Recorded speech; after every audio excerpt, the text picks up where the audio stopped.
마르다야 마르다야 너는 많은 일로 염려하며 들떠 있다. 우리 함께 읽겠습니다. 그러나 주님의 일은 많지 않거나 하나뿐이다. 마리아는 좋은 몫을 택하였다. 그러니 아무도 그의 것을 그에게서 빼앗지 할 것이다. 아멘. 우리 함께함이 기쁨입니다라는 제목으로 함께 이 시간 말씀을 나누고자 합니다. 우리 옆 사람과 먼저 인사하겠습니다. 우리 함께 예배함이 기쁨입니다. 네, 우리 함께 예배함이 기쁨입니다.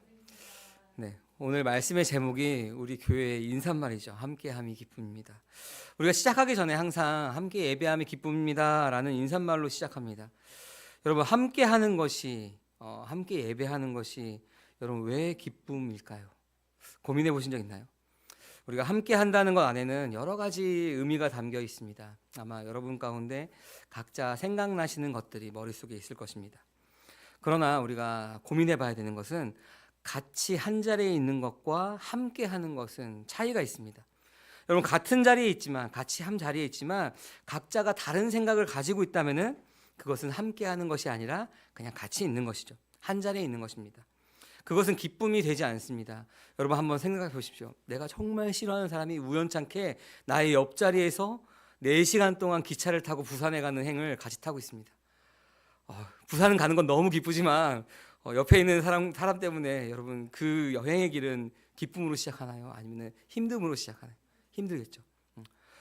여러분, 우리가 어떻게 보면은 그냥 함께 하지 않고 같이 있는 것은 괴로운 일이 될 수도 있습니다. 그냥 어쩔 수 없으니까 참는 것이지라는 마음일 수도 있습니다. 그러나 그런 마음으로 함께 있다면은 한 자리에 있는 것만으로도 충분히 괴롭고 힘들 것입니다. 저는 이 함께 한다는 것에 대해서 생각할 때 결혼 생활에 대해서 많이 생각을 합니다. 결혼 생활을 하다 보면은 부부가 한 방향을 바라보죠. 또 가치관도 같아집니다. 때로는 서로가 희생하는 것들을 통하여서 같이 맞춰 나가는 것들도 있죠. 가정 안에서도 서로 싫은 것들을 희생하면서 서로 용납하면서 살아가는 것이 부부 생활이기도 합니다. 그 안에는 사랑도 있습니다. 그 사랑의 결실도 있습니다. 바로 생명이 태어나기도 하는 거죠. 함께 한다는 것은 그런 것입니다. 여러분, 함께 예배한다는 것은 단순히 같은 자리에 있는 것이 아니라 하나님과 진정한 관계 속에서 함께 하기 때문에 그것은 기쁨이 되는 것입니다.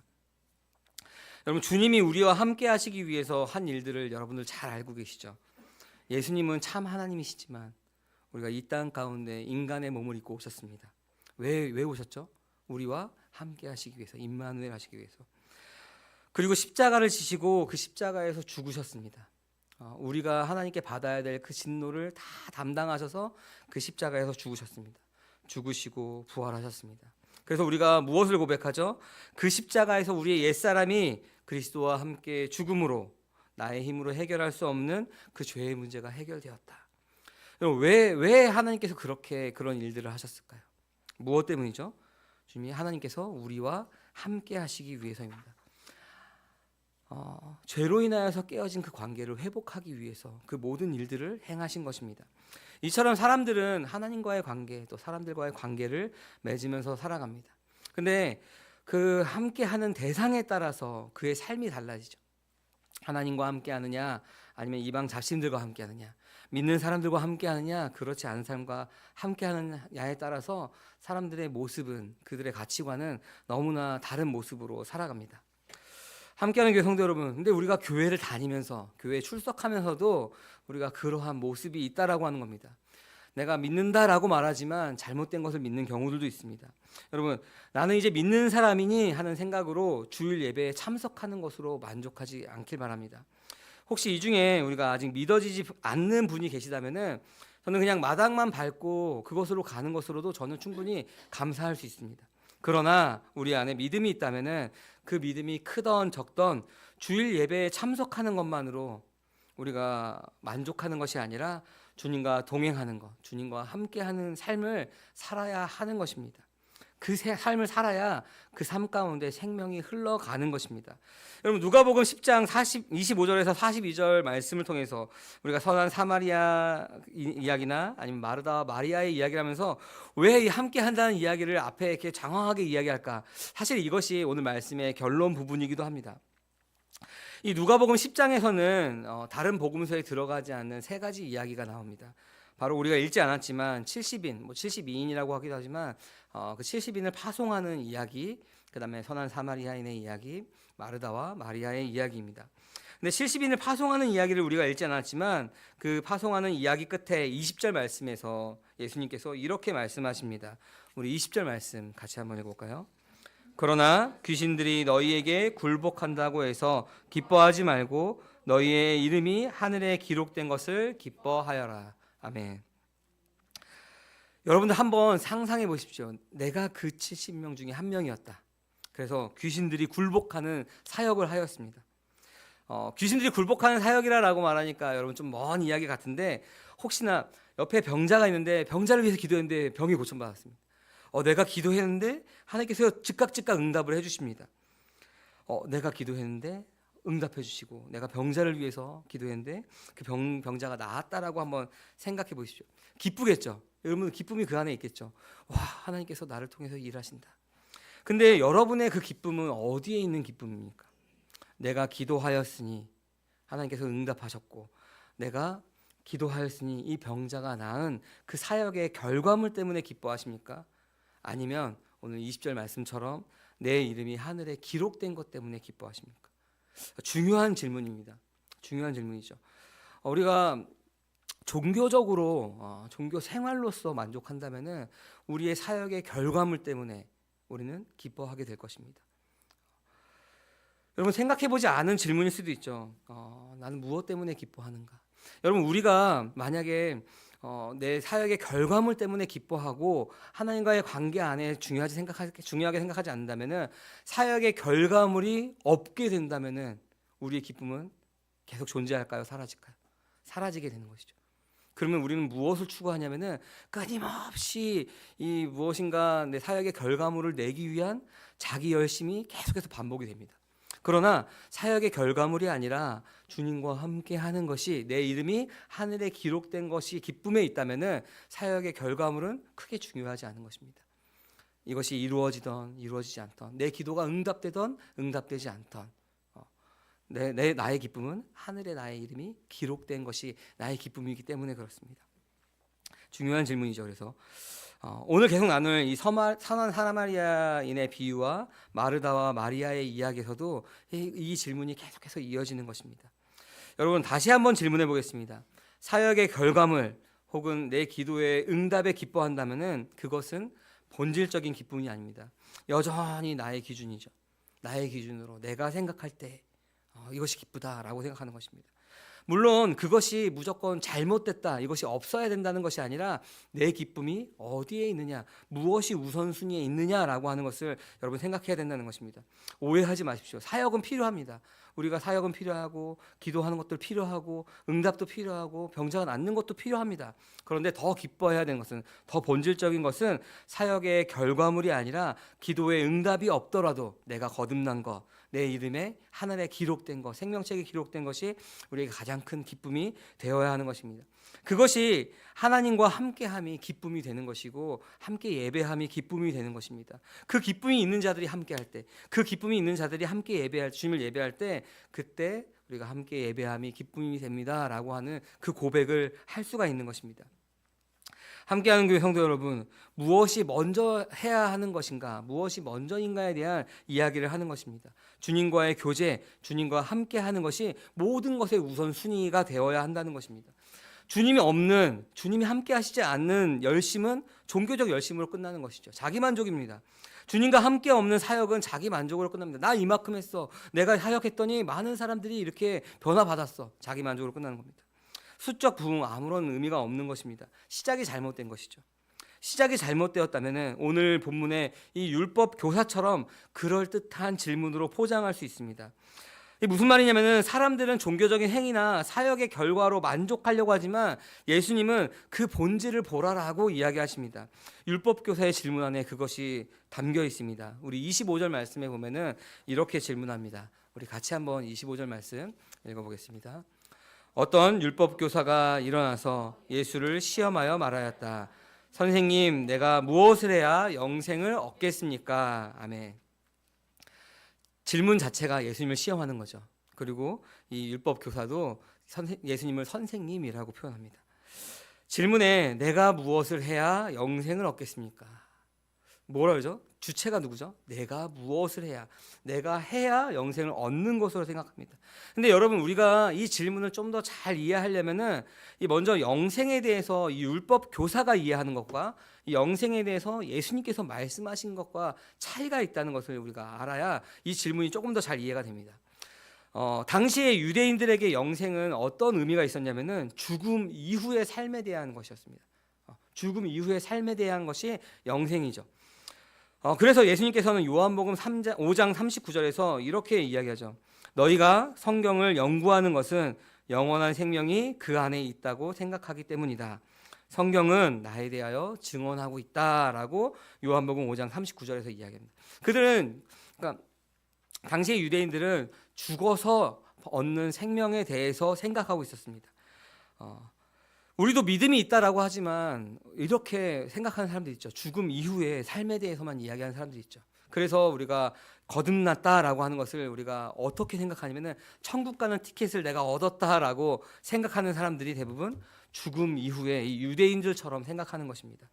그런데 예수님께서는 이 영생에 대해서 말씀하실 때 우리가 잘 아는 것처럼 뭐라고 말씀하시냐면 그 아들의 생명을 얻는 것을 이야기합니다.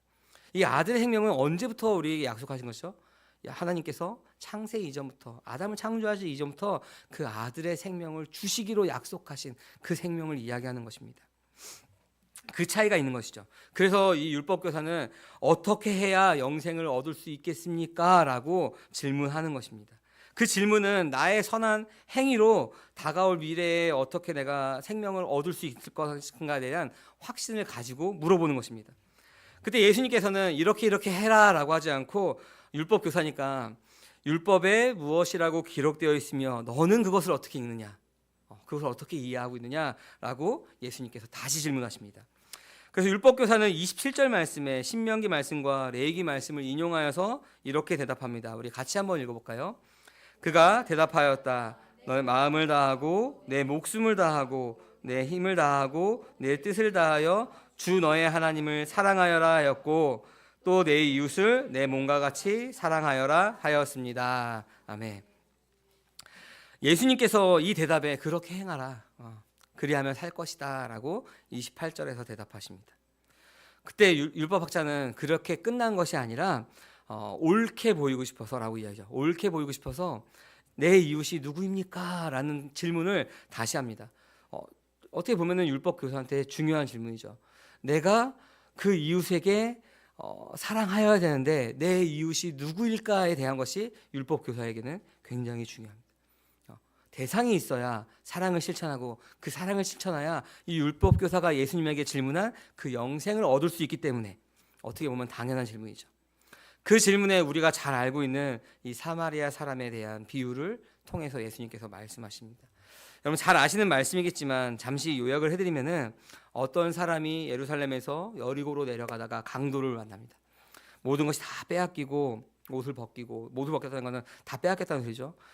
구타를 당하고 그리고 거의 죽게 된 채로 내버려두고 이 강도는 떠났습니다. 그때 제사장이 왔죠. 어떻게 하죠? 피해서 도망가죠. 지나갑니다. 레위인도 피해서 지나갑니다. 아마도 여러 가지 해석이 있지만 율법을 지키기 위해서, 부정한 것을 만지지 않기 위해서 피해서 모른 척하고 지나갔다라고 하는 해석도 있습니다. 어쨌든 그 다음에 어떤 사마리아 사람이 등장합니다. 이 사마리아 사람은 유대인들이 생각할 때 부정한 사람들이죠.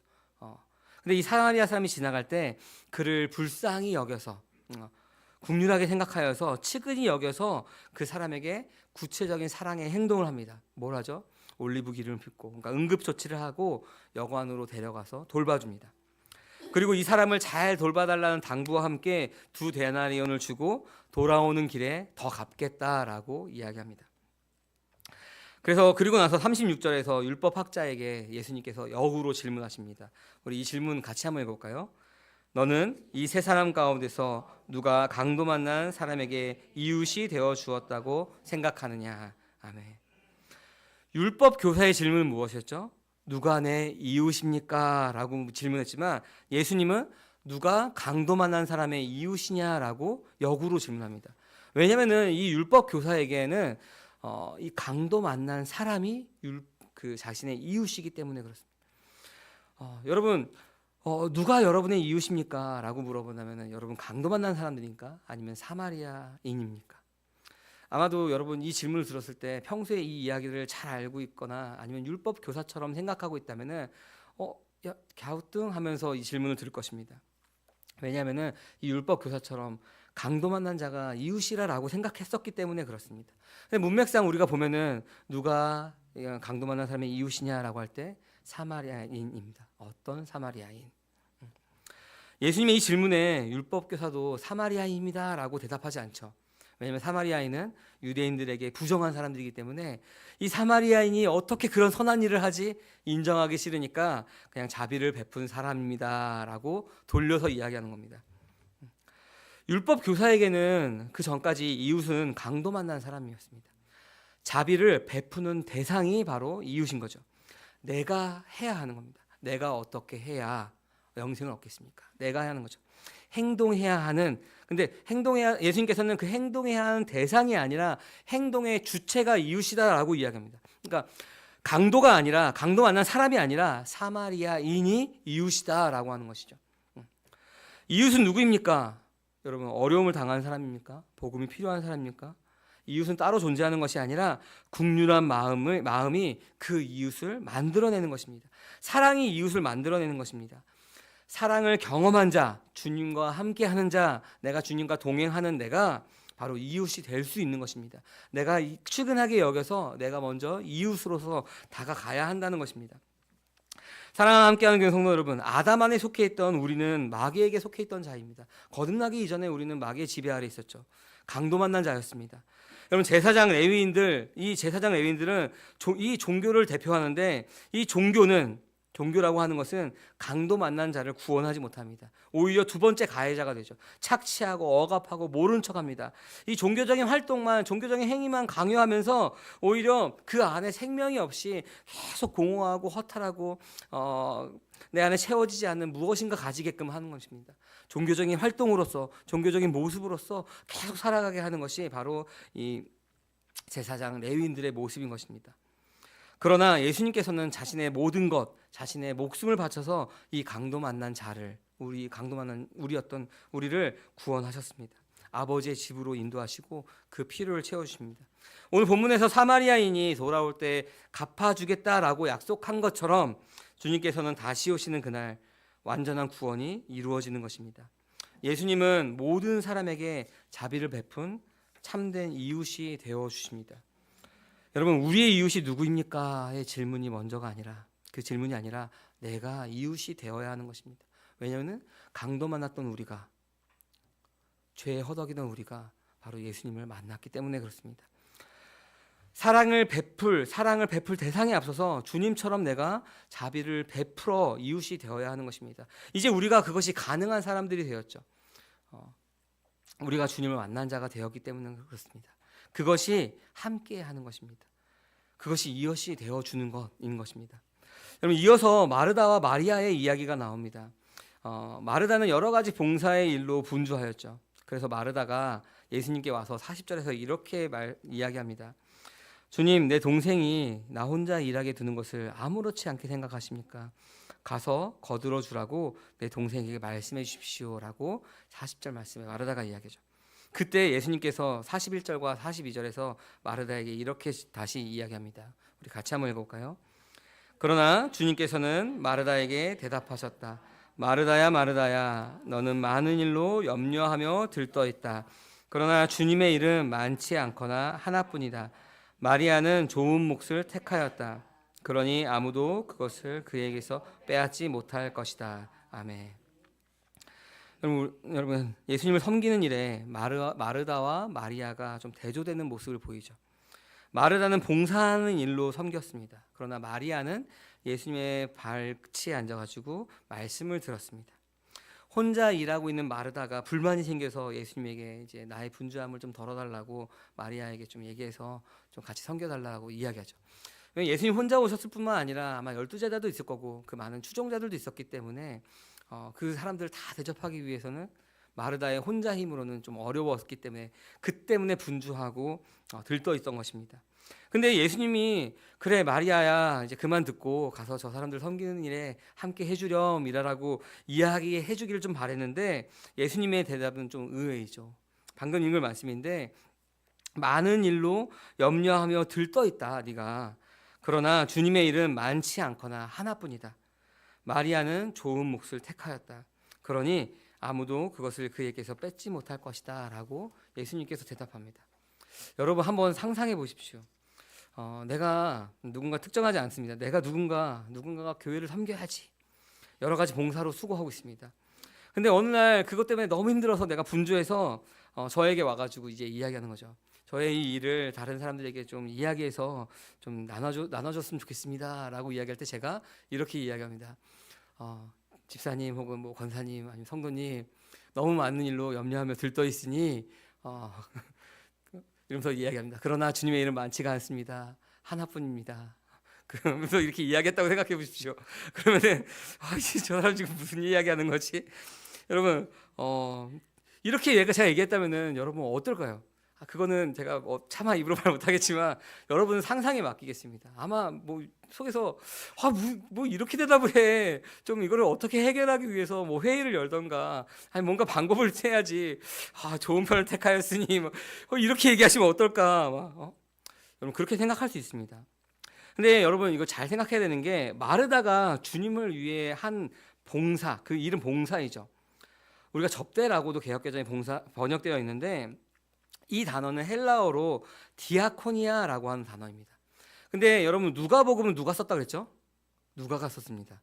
근데 사도행전도 누가가 썼습니다. 그래서 우리가 누가행전이라고 이야기하는 거죠.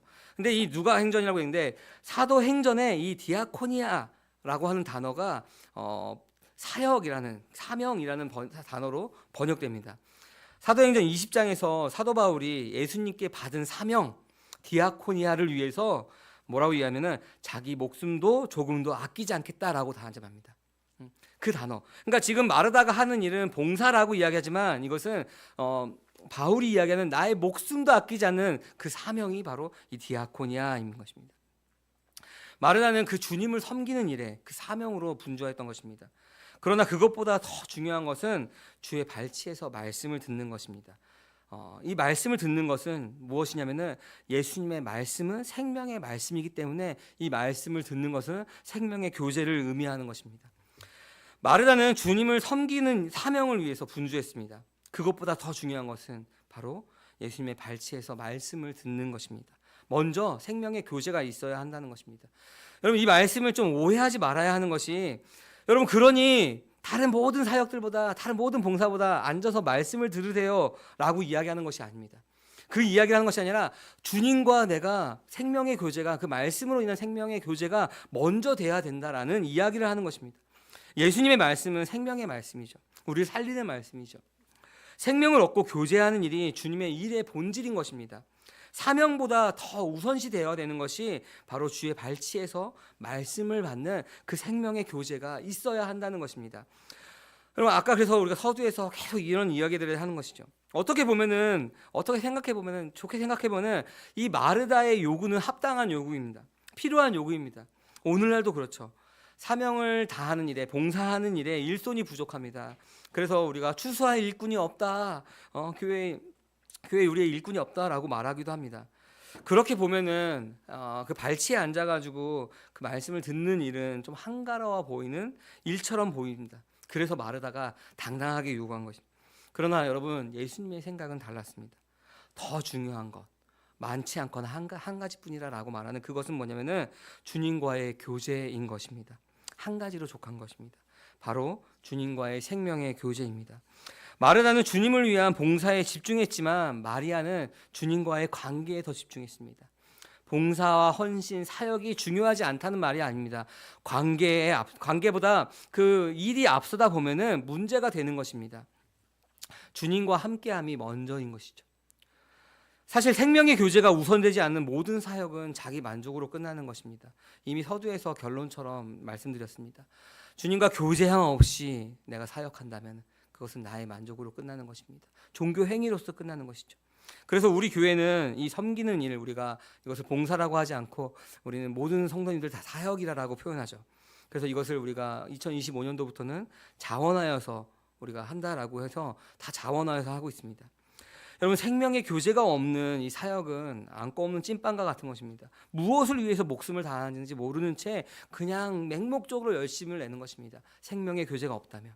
이 율법학자가, 이 율법교사가 옳게 보이려고 질문하는 그 질문만 반복하는 것입니다. 뭐가 없으면요? 생명의 교제가 없으면. 자신이 강도 만난 자임을 모르고 자신이 베풀어야 스스로 이웃이 되어야 되는 것임을 모른 채 그냥 그렇게 그 질문만을 반복하는 것입니다. 아까 여러분 우리가 누가복음 10장에서는 다른 복음서에서 잘 나오지 않는 세 가지 사건, 바로 마르다와 마리아의 이야기, 그다음에 선한 사마리아인의 이야기, 그다음에 70명을 파송한 이야기가 나옵니다. 아까 우리가 70명을 파송한 이야기를 이야기할 때 10장 25절에서 뭐라고 하죠? 귀신이 항복하는 것을 기뻐하는 것이 아니라, 그러니까 사역의 결과물에 기뻐하는 것이 아니라 도리어 그의 이름이, 나의 이름이 하늘에 새겨진 것을 기뻐하라라고 이야기합니다. 우리는 하늘의 생명책에 이름이 기록되어 있는 자들입니다. 강도 만났던 우리가 예수님을 만나서 우리는 거듭난 자들입니다. 죄에서 해방된 자들입니다. 그런 자에게 가장 중요한 것은 바로 이 생명의 교제입니다. 해도 되고 안 해도 되는 선택지가 아닙니다. 여러분, 우리가 여러 가지 봉사는 우리가 그 생명의 교제로 인해서 우리가 채워진다면은 그 생명이 흘러감으로써 자연스럽게 나오는 것입니다. 그래서 그것은 해도 되고 안 해도 되는 것이지만 이 생명의 교제는 해도 되고 안 해도 되는 것이 아닙니다. 무조건 우리가 해야 하는 것입니다. 이것 없이 그 어떤 사명도 없는 것입니다. 생명의 교제가 없다면, 좀 심하게 말씀드리자면은 주님과 상관없는 자입니다. 여러분, 상관없는 자이니 그 교제가 없는 것이죠. 여러분, 우리가 우리 아이를 보면은 연예인들 많이 좋아하잖아요. 연예인을 좋아하는데 연예인과 그 상상 속으로 이렇게 교제하는 사람들이 있죠. 실제로 하지 않는데 여러분, 우리가 머릿속으로 지식적으로 많이 안다고 해서 우리가 주님과 교제하는 것이 아닙니다. 이 말씀으로 인한 생명의 교제가 있어야 하는 것입니다. 생명의 교제 없이 사역을 한다면은 주님의 일이 아니라 나의 일을 하는 겁니다. 자기의 일을 하는 것입니다. 자기의 일이기 때문에 마르다처럼 근심하며 들떠 있는 것입니다. 염려하는 것입니다. 이 근심과 염려, 들떠 있는 것은, 염려는 불신앙으로 인해서 생기는 것이죠. 들떠 있는 것은 소란한 것입니다. 문제를 일으킨다는 뜻을 가지고 있습니다. 생명의 교제 없이 사역하는 것이 바로 그렇다라고 하는 것입니다. 아무리 귀한 사역이라 할지라도 생명의 교제가 없는 사역 안에는 근심이 따르며 수많은 잡음들이 일어나는 것입니다. 그래서 우리가 봉사하면서도 사역하면서도 끊임없이 매일매일 생명의 교제 가운데 있어야 하는 것이, 이것을 딱 놓쳐버리는 순간, 나도 모르게 어느 순간 내 안에 그 소란함이 생기는 것입니다. 근심함이 생기는 것입니다. 그래서 우리는 스스로를 날마다 말씀 안에서 점검해야 하는 것입니다. 반대로 생각하면은, 내가 주님과의 생명의 교제가 있는 사람이라면은 그 사명이 자연스러워지는 것입니다. 그 사역이 자연스럽게 흘러나가는 것입니다. 그래서 우리가 자주 하는 얘기가, 믿음의 결국은 뭐죠? 자연스러움입니다. 내가 기도해야지 하는 사람은 아직 기도하지 않은 사람이고, 내가 말씀을 읽어야지 하는 사람들은 아직 말씀을 읽지 않은 사람들이죠. 여러분, 우리가 주님의 사랑으로 인해서 생명의 교제 가운데 우리가 채워진다면은 우리가 흘려보내지 말라고 해도 흘러가는 겁니다. 이 물컵에 물을 계속 따르면은 한없이 들어가나요? 채워지면 나중에 그것이 넘쳐 흐르는 것입니다. 그럼 그것이 우리가 사역자의 모습으로 나타나는 것입니다. 가장 중요한 일은 무엇이죠? 생명의 교제, 주님과 교제하는 것입니다. 수많은 사역 가운데 우리가 단 한 가지 선택해야 된다면은 바로 생명의 교제인 것입니다. 그것이 바로 하나님의 일입니다. 요한복음 6장 29절에서 이렇게 이야기하죠. 우리 같이 한번 읽어볼까요? 예수께서 그들에게 대답하셨다. 하나님께서 보내신 일을 믿는 것이 곧 하나님의 일이다. 아멘. 너무나 명확하게 하나님의 일이 무엇입니까? 라고 물어볼 때 하나님께서 보내신 이 누구죠? 예수 그리스도를 믿는 것이 곧 하나님의 일이다 라고 이야기합니다. 함께하는 교회 성도 여러분, 오늘 말씀을 통해서 하나님께서 여러분 한 사람 한 사람에게 하시는 말씀들이 있을 것입니다. 여러분, 우리 본문을 통해서 우리는 깨닫는 것이, 주님과 함께 하는 것이야말로, 생명의 교제하는 것이야말로 가장 큰 기쁨이며 신앙의 본질인 것을 여러분 우리가 이 말씀을 통해서 깨닫습니다. 율법교회 질문에서 시작된 이 이야기는 결국 우리의 신앙이 어디에 뿌리를 두고 있게 하는지를 묻게 하는 것입니다. 율법의 지식이나 선한 행위가 아니라 주님과의 관계가 먼저 되어야 하는 것입니다. 선한 사마리아인의 비유에서도 진정한 이웃이 되는 것이 율법 조항을 아는 것이 아니라 국률과 사랑으로 실천하는 것, 스스로 이웃이 되어야 함을 이야기합니다. 마리아와 마리아의 이야기에서도 마찬가지죠. 많은 일을 하는 것보다 많은 일을 내 힘으로 함으로써 분주하고 들떠 있는 것이 아니라 주님과 함께하는 것이 더 좋은 것임을 이야기하는 것입니다. 결국 우리의 신앙에서 가장 중요한 것은 바로 주님과 함께하는 삶입니다. 그럴 때 하나님과 함께 이웃과 함께하는 삶을 살 수가 있는 것입니다. 주님과 함께하지 않은 종교적인 열심은 그냥 종교적인 의무로 그치고 그 의무는 나를 율법으로 얽매여가는 그러한 억압으로 끝날 것입니다. 주님과 함께하지 않은 사역은 자기 만족에 머무를 수밖에 없는 것입니다. 하지만 주님과 함께하는 기쁨을 아는 사람들은 어떤 환경에서도 흔들리지 않고 주님의 생명을 흘려보내는 삶을 살게 될 것입니다. 그러므로 우리는 주님과 함께하는 것이 먼저인지 아니면 우리의 열심과 행위가 앞서고 있는 것이 아닌지 우리 자신을 스스로 돌아보고 또 돌아보고 점검해야 하는 것입니다.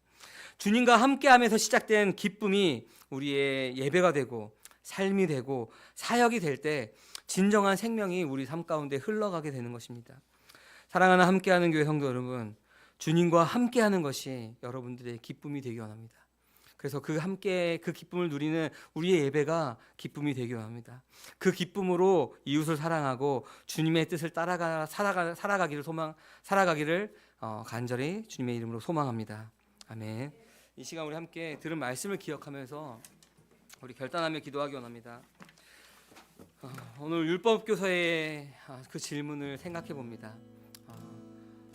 어떻게 하여야 영생을 얻을 수 있겠습니까? 누가 나의 이웃입니까? 라는 그 질문을 봅니다. 여러분, 강도 만난